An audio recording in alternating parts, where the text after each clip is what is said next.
Hey, everybody, welcome to the Daily Objective. And we're going to be talking about the new Prime Minister of England another time, maybe tomorrow or some other time soon when we have a host on the show who is more knowledgeable about British politics. But yes, you may have seen there's a new British Prime Minister entering office, whose name I actually don't even remember. And honestly, who cares? We live here in America. That's a joke. But reading about how this new prime minister is going to be, officially anointed or recognized by the president or whoever he is, Philip, something or another, um, it got me thinking about the relationship between conservatives and monarchs, but it's sort of like incidental. It's coincidental. So do not take anything I say today to be a comment on this particular British conservative, nor about the British monarchy in particular. I'm speaking more generally about conservatives in general and about monarchy as a concept rather than any particular concrete instance of monarchism. All right, let's get started, shall we? So I first started to kind of think about this, or kind of to notice the relationship around 2017 or so. I was at UC Berkeley, standing around watching the various political, opinion havers yell at each other on campus, and there was a crazy homeless guy shouting about how all billionaires are, illegitimate, and other people shouting over him and shouting over each other. And Tim Pool, who you may know from the internet, at the time, not nearly as as popular, or as his numbers were not nearly then what they are now, but he was still fairly notable. He was, I think back then you could categorize him as part of this like anti-social justice sort of libertarian, um, almost like neo-individualist type of force, which was kind of like responding to the social justice left by saying like, hey, look, everybody's a person, we have certain rights as individuals. They didn't often speak in those exact terms, but compared to today, they were all, you know, um, Lockean natural rights advocates compared to the way they speak today. So I remember Tim Pool was there, and and he's shouting, and they're all shouting. Everyone's kind of shouting over each other. And suddenly I notice Tim Pool is saying something about how, like, hey, monarchy is not always a bad thing. Look at, I don't remember if he was Taiwan or Thailand. It's probably Thailand, right? Taiwan is a little bit more complicated, right, with regards to China, etc. But I think he was talking about Thailand. It was one. It was out there. It was on the east, in the east, right? There's a king over there who the people love, and he loves them, and it works, and there's order, and and so, like, I think the point he was making is like, you can have monarchy that is sort of conducive to a good society and people's happiness and prosperity. And so that was kind of like one sort of instance I noticed. Now, Tim Pool, he's not like an influential conservative philosopher or anything like that. But that was kind of like one point when I noticed that, like, people who are pushing back against the left and sort of de facto conservatives, in that they're resisting a certain type of change being pushed by, in this case, leftists, they're not necessarily anti-monarchy, they're not necessarily constitutionalists, but obviously, it's not obvious today, but 10 years ago, it would be obvious that the conservatives were largely known for invoking the Constitution and even individual rights, especially as it pertains to the Constitution, and sort of a philosophical defense of rights. And I think it was sort of an historical, not an historical accident. It was an accident that they were defending the Constitution and stuff like that. But it was kind of it just kind of happened to be what they were defending at the time. Like, they're the conservatives, I think, almost by definition, or maybe by definition, they're resisting change. That's what they're doing. So if the left is doing X, then conservatives are holding on to Y. And jump forward to today, I don't think there's any pretense anymore of conservatives defending the Constitution or defending capitalism, defending individual rights. They rarely pay lip service to the above. But but they've gotten much more friendly towards sort of authoritarian measures, but sort of like in a benevolent sense, if you can wrap your mind around that, sort of like in a benign sort of dictator type of way. Again, still, I don't want to paint them too badly as much as a lot of them might deserve it, because I want to be prudent. I think very few conservatives today are saying, straight up, we want authoritarianism, but I think you would not be hard pressed to find conservatives saying that order is more important than rights.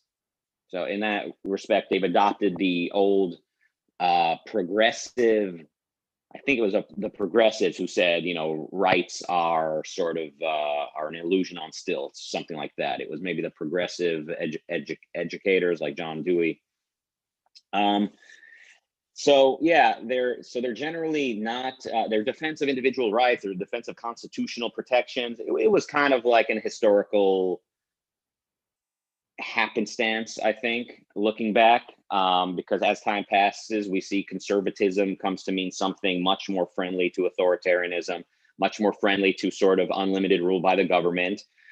But they would say, no, it's not really unlimited rule, but it's that like we're putting order and family values or like a strong community or a strong nation above the consideration of, let's say, the individual's right to do whatever the individual wants, because we see what individualism has led us to, they would say. Because look at the individuals acting, demanding that everyone respect their pronouns. They're disruptive. They're using capitalism, right, corporate culture, and the free market to spread not hedonism, decadence and nihilism. If words that big are even in conservatives' vocabulary, they would say the leftists are spreading degeneracy rather. Now, of course, I think they have quite a warped understanding of what individualism is, or individual rights and capitalism. What we have today certainly is not capitalism, and we certainly don't have a very rational culture in quite a number of significant ways. We do have, in a number of significant ways, a very rational culture, in that we still do largely respect science and we do adhere to reality in day-to-day life. But in terms of the philosophical ideas that are being pushed and promoted, I think we have deviated largely from the type of Enlightenment rationality that was much more commonplace, let's say, in the late 18th century, when America was founded and when the rest of the world was undergoing incredible positive changes, the rest of the world being the Western world. You look at other conservative figures, roaming millennial, or Lauren Chen, as she's called now, roaming millennial. When she first came on the scene, she was like I think she self-identified as largely libertarian, like an anti-war, but like very, like otherwise, like very Republican establishment kind of conservative. She campaigned for Paul Ryan, and while working for his campaign, this was 2012, I think. She might have been still in high school or something like that, and she read The Fountainhead while campaigning for him. Sadly, it did not inspire her the way The Fountainhead inspired me and so many of you. But yeah, I think generally, back in the early days of her sort of presence in the political scene, she described herself as like very libertarian, capitalist. And even then, if you were paying attention, her logo, when her name was Roaming Millennial, that was like her official internet alias, excuse me. Her logo had a crown above the name, like roaming, and then like a crown on top of it. So what did that crown signify, you might wonder? I think evidence largely suggested, I think she would confirm this, it's the philosopher king. It's the philosopher king as described by Plato when speaking to her personally, because she and I wouldn't really say we're friends, but like each other, we're friends. We've, Disneyland.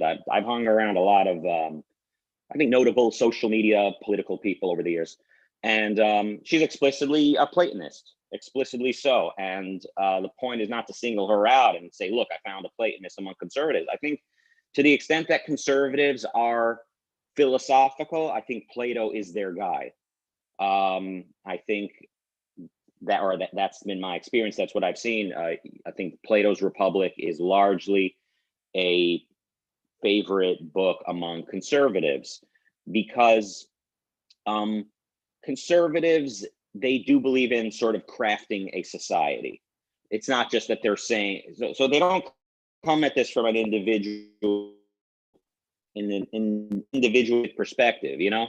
So when you look at like how does Ayn Rand arrive at individual rights and capitalism, Ayn Rand personally has deep values, right? She wants to be a writer, she wants to be free, she wants the best life that she can attain for herself. And you can sort of you see the heroes that Ayn Rand writes about in her novels, again, very first-handed people whose personal values mean everything to them, and anyone who gets in the way of these individuals is going to be in trouble. Like, you better not get between these individuals and their values. And Ayn Rand identified that there are no conflicts among rational men. She sees this by looking at the Industrial Revolution. When individuals are selfish and rationally selfish, they gain immensely by trading with one another.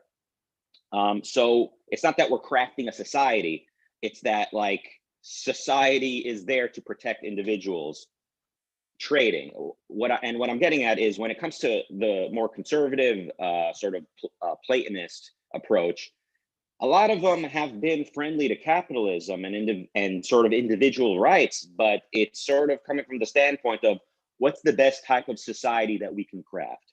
And when you see a lot of the the former leftists who they left the left because of the social justice trend, and because of the feminists went too far, and because the left has become so crazy, a lot of them they became a lot more capitalistic. They became a lot more sort of friendly to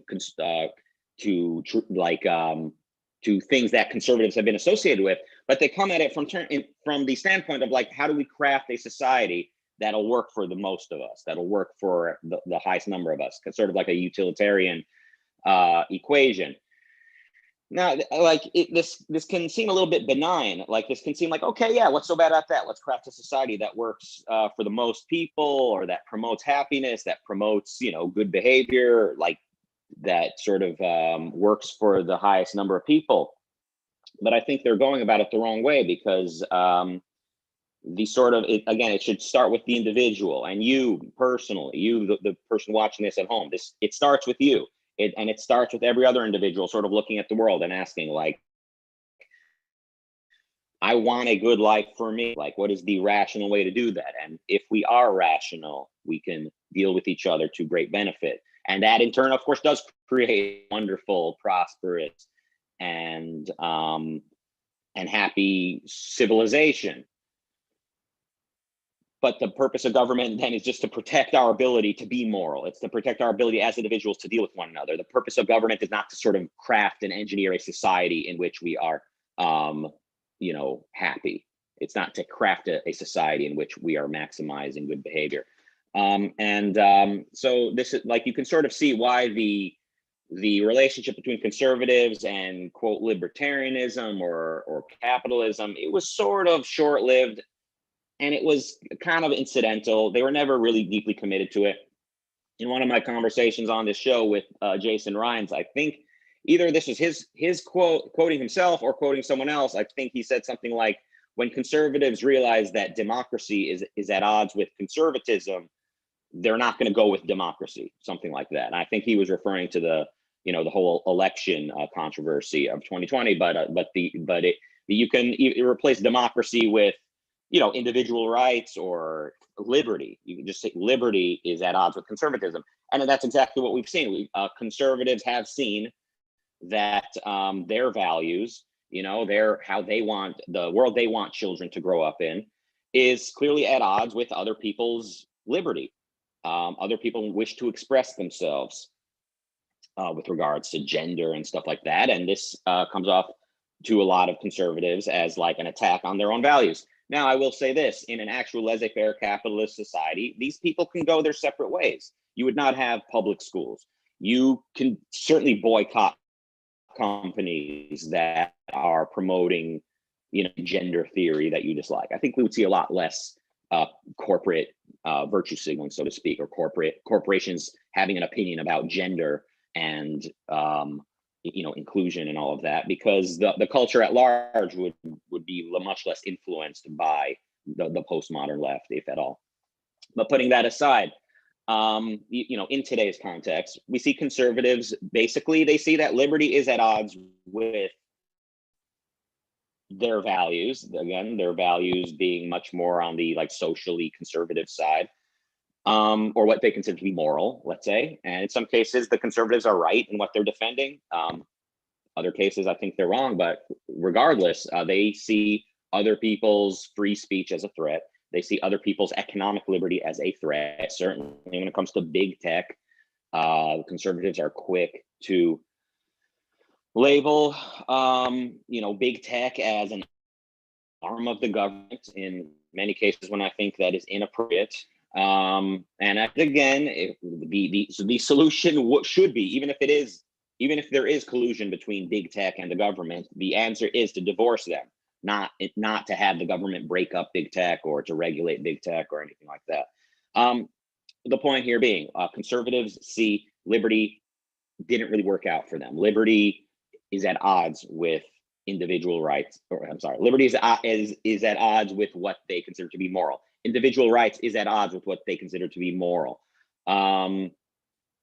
Constitutional protections being inalienable rights, that is at odds with what conservatives consider to be moral, and they're going with what they consider to be moral. And that's, there's some sort of benevolence to that, I suppose.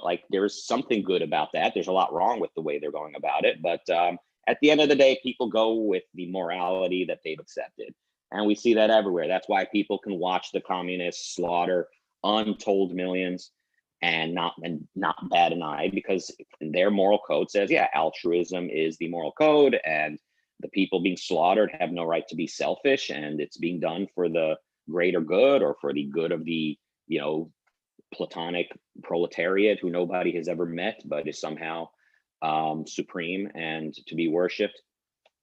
You see what I'm saying? People follow their moral beliefs at the end of the day. So all of this to say, the conservatives have always had a friendlier relationship with monarchy and the idea of authoritarianism than people might have wanted to believe. And certainly in recent years, we've seen that the crazier the left gets, the crazier that, or liberals, quote unquote, whatever liberal even means to them, the crazier that non-conservatives are getting. And the more that conservatives see the outside, the other as immoral, the more conservatives are willing to say, okay, all that constitutional stuff and individual rights stuff, it was cute, but it's time for us to grow up. And in this respect, conservatives are following the sort of intellectual development of the United States, I think, and maybe other parts of the world, maybe all of the Western world. When you see, at one point, Enlightenment thinkers such as America's founding fathers and probably the Western European equivalent. I'm probably butchering the chronology. First the Enlightenment thinkers were in Europe, then they were in America, and I'm saying, yeah, maybe the Europeans were Enlightenment thinkers too. Nonetheless, after the Enlightenment was losing steam, you see, or maybe what caused it to lose steam was intellectual leaders, philosophers, thinkers that had influence in academia and in the world saying, okay, time to grow up, time to get over this individual nonsense, because, we have a society to craft. At the end of the day, selfishness is going to get us out of this. Selfishness is what is required. And again, it starts with you watching this at home or listening. You need to have values that matter more to you than, quote, society, that matter more to you than the, flaky morality of the mainstream. This sort of monologue here today, and we were hoping to see Mark Pellegrino, but my understanding is he's on the road and working and could not make it here today. It's not been rife with actual citations. It's not, I haven't really pointed at a lot of quotations and It's mostly been what I think you could call sort of semi-anecdotal evidence or sort of experiential. But I think if you were to sort of, well, first of all, what I'm doing and what we largely do on this show, I think, is we sort of kind of bring our own personal state of mind at the moment, like based on everything I've seen and heard. Here's kind of how I think of this at the moment. But also I'll add, I think if you were to kind of look deeper into this, the relationship between conservatives and monarchy, conservatives and dictators, conservatives and authoritarians, I think my observations would be confirmed. And I mean, look at the conservatives are dealing with the Russian-Ukrainian conflict. Not that Putin is exactly a monarch, but he's also kind of like not a monarch or something. He certainly does not signify a step away from dictatorship. But if you're sort of an indoctrinated anti-leftist, you see the left, the platonic leftist, as like the antithesis to freedom. And so anything that upsets the left is now an ally in defending liberty, the way you see it. And Vladimir Putin, a former KGB agent, a literal agent of the Soviet Union, who is currently being advised by an actual postmodern philosopher, Dugin. These guys are somehow the good guys in fighting the left. So that's what we're dealing with here. All right, no super chats today, but we do thank you for watching. Good to see some members in the chat. And if you would like to join us and gain access to exclusive content as well as supporting the channel, hit that join button. Hope this has been informative or interesting at the very least. Remember, again, the object is to start with your own personal values as an individual, and that's like, what do I want? And then what kind of world, what kind of civilization would I be able to pursue those values? That becomes the sort of the order, the chronology. First, it's my own individual values. Then, what kind of government does that require? Like, what kind of protections do I need in order to live that life? Versus the more of the conservative approach, which has always been, we want a certain type of society which sort of maximizes moral behavior. And, you know, often they've said, yeah, you know what, economic liberty and a sort of the state protecting individual rights is the best of all options. That's long been their answer. And people like Ayn Rand, I think, has been known to say that capitalism's biggest problem is its alleged defenders. I think conservatives have proven that to be the case.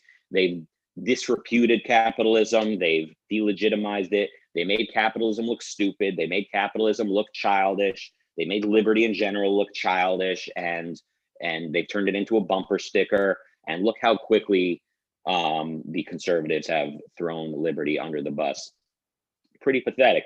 Oh, thank you, Not Another Guitar Channel, for $5 Australian, and thank you, Nick Bruno for $10. All right. Yeah, Ois, a non-member in the chat, says at least Putin is not woke. Well, thank you for demonstrating my point. I don't know if you're being sarcastic. I'm afraid you may be unironic in such a clear demonstration of the point I'm making, that a person can be actually an actual communist being advised by a postmodernist, but because he's not, you know, he's not a part of the current woke scene, or he's speaking out against the very thing that he's probably going to implement. He's not going to implement woke doctrine, but he's going to implement something not much better. Richard Cameron has become a member. Welcome to the channel, Richard. Hope to see a lot more of you here.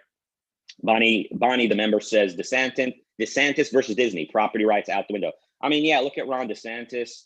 He's supposed to be what's standing between us and authoritarianism, or he's supposed to be standing. He's the last vestige of liberty. The conservatives, he's like the you know, a lot of conservatives right now are kind of hoping Trump doesn't run, because they're just ready for the next guy. They're ready for DeSantis, and whatever virtues DeSantis may have, I don't think he's the worst in the world policy wise, but good Lord, I mean, to have a governor personally politically punish a company like Disney,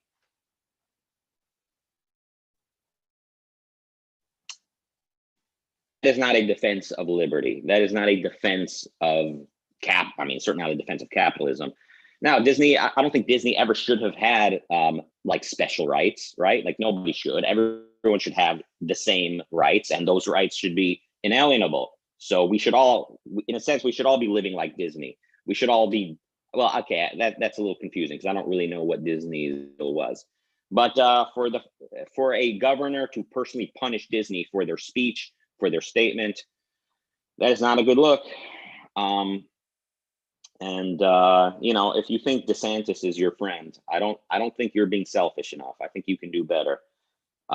So I think I've stated the point here today that when you see people's rights as sort of just an ingredient in the recipe of a healthy, good society, then people's rights are going to not be they're not going to fare very well. You're going to be quick to dispense people's rights sooner or later. You need to be more selfish than that. Again, it starts with you and your personal values. And if you don't have values, you're willing to basically risk your life for, in a sense, or just really live for and protect with every ounce of energy you have. It's really only a matter of time before you trade those rights for what you fear, right? You trade those rights for, you know, fighting the evil. In this case, today it's the left. Tomorrow it could be something completely different. But it's only a matter of time before you're throwing your own rights in the trash. O says, why you're more, that same guy who said at least Putin isn't woke. He says, why your morals always start from a perfect world. I mean, I think your question sort of is coming from a bit of a different place as me. In a sense, the world we live in is perfect, quote unquote. It's, as far as a world can be perfect, the world we have is perfectly observable. It's perfectly accessible. We can perfectly deal with nature. I, the individual, can perfectly choose my own values. I can perfectly follow my own judgment. And the question is, what is required in order for me to do so? I need to have my thoughts not be impeded upon by force. I need to have nature be dealt with. I need to be able to deal with nature without impediments. And so from these personal values based in reality, I'm able to, you know, come up with or to follow a good political philosophy, a good policy. This is not my most stable or stable. This is a bit of a shaky episode for me. I'm not at the top of my game. So even though I'm saying, I think, very important, wonderful things, this is not what YouTube shorts are made of. You see what I'm saying? Aus says, perfection is a goal, not a process. Perfection is a goal. Well, I'm just saying the world, insofar as a world can be perfect, the world is perfect. All right. There's no there's no like supernatural standard that I recognize. The world is perfect as far as it could be. It's again, perfectly observable, perfectly accessible, and we can make it. I can make it, you can make it as we wish it to be by following a certain process, right? Being rational and not being impeded upon physically by other people or by anything. So anyway, hope you stick around. I hope, Alice, if you have not read Ayn Rand, I hope you read her books, read The Fountainhead, read Atlas Shrugged. And, you know, if you've got an open mind, you're obviously a very thoughtful man. Okay, he says, then you think like a leftist who wants utopia now. I mean, if utopia means me, the individual, and you, the individual, trading with each other voluntarily, if utopia means having a government that protects the rights of individuals to think independently and to follow their own judgment, then yeah, call that a utopia. I don't think that's what the left wants. The leftists, obviously, they're anti-capitalist. The leftists, they group individuals into collectives and they turn everyone into just a representative for their race or for their sexual orientation, etc. But yeah, the conservatives, the same people who would be quick to impose a monarchy over us, they accuse the left of being utopians. At the end of the day, all of you live in Plato's cave, so to speak, or you all agree with Plato that society comes before the individual and that philosopher kings should rule over us all. But as I was saying before reading your comment, Aus, I was giving you a compliment, saying you seem like a thoughtful, philosophical young man. I hope you read Ayn Rand if you haven't, or if you have, keep reading Ayn Rand, read more of her. I hope you stick around this channel. Check out the Ayn Rand Institute. That's where the real heavyweights are being trained and where they're broadcasting from. It's a very, very special philosophy, and by a very, very special author. You know, I'm not gonna argue with you any longer than this, but we're happy to have you around. Thank you for expressing yourself. And the left would never thank you for that, would they? So in that respect, I'm clearly not a leftist. Thank you all for joining us today. Sorry, Mark Pellegrino couldn't make it. We hope to see him here soon. Upcoming shows today are at 9 p.m. It's 9 p.m. UK time, that is. It's Ask Me Anything with Harry Binswanger. So Alice, if you're here, 9 p.m. UK time, whatever time that is for you, please be here on this very channel and present your questions to Harry Binswanger. Exactly what it is that you are presenting to me, I would love to see you redirect to him in the super chat. I think it'll be worth your money, and believe me, I'm not trying to weasel money out of you. It doesn't go to me personally. Thank you all for joining us today. Hope you enjoyed this little bit of a loose free flow on the road kind of episode. Sorry, Mark Pellegrino couldn't make it. Hit that join button. Thank you for the super chats. See you all back here tomorrow for the Daily Objective. Oh, and congratulations, England. I guess Mazel Tov on your new prime minister. That's a good thing, right? It's a cause for celebration. I bet he's having a good day, right? The prime minister is probably happy about this. Thank you all, and goodbye.